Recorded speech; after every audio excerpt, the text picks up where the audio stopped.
endomètre aura des cellules et des glandes qui ont pris un certain volume qui vont commencer à sécréter.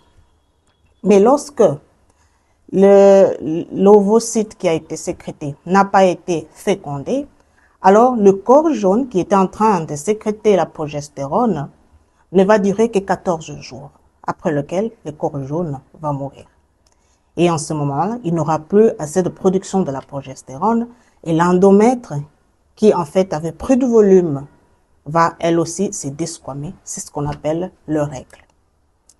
Alors, qu'est-ce qui se passe chez la femme qui a des ovaires micropolykystiques?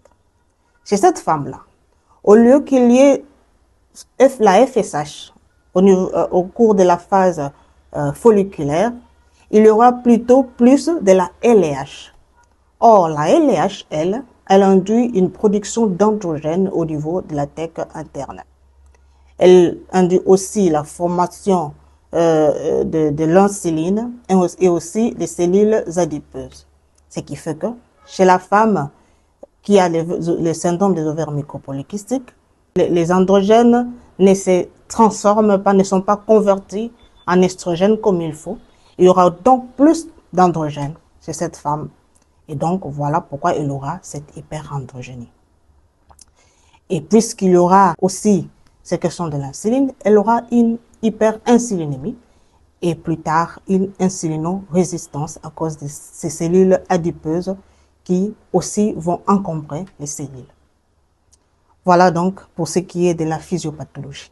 Parlons maintenant de signes cliniques. Nous venons de comprendre, après la physiopathologie, que ces femmes ont une hyperandrogénie, donc elles vont présenter cliniquement des signes liés à l'hyperandrogénie qui sont l'acné, l'hirsutisme, il y en a qui présentent l'alopécie.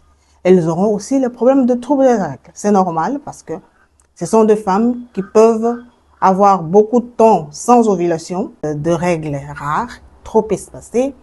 Elles peuvent aussi avoir des règles abondantes qui durent longtemps pour la simple raison, c'est que l'endomètre a tellement proliféré qu'il n'y a pas eu d'esquamation. Et lorsqu'il s'est fait une ovulation, après peut-être 3-4 mois, en ce moment-là, lorsque cette couche va se desquamer, il y aura des règles abondantes et qui dureront longtemps. Mais aussi, nous avons compris ici que ces femmes ont beaucoup de tissus adipeux, donc elles vont développer l'obésité. Ces mêmes femmes, lorsqu'elles tomberont enceintes, auront des problèmes comme les diabètes gestationnels, la prééclampsie, de fausses couches, des accouchements prématurés. Elles peuvent aussi, chez leur bébé, peuvent aussi avoir ce qu'on appelle la mortalité périnatale.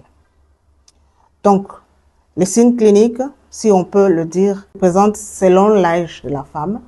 Et la femme mûre, elle aura des problèmes liés à l'hyperandrogénie, mais aussi certains problèmes comme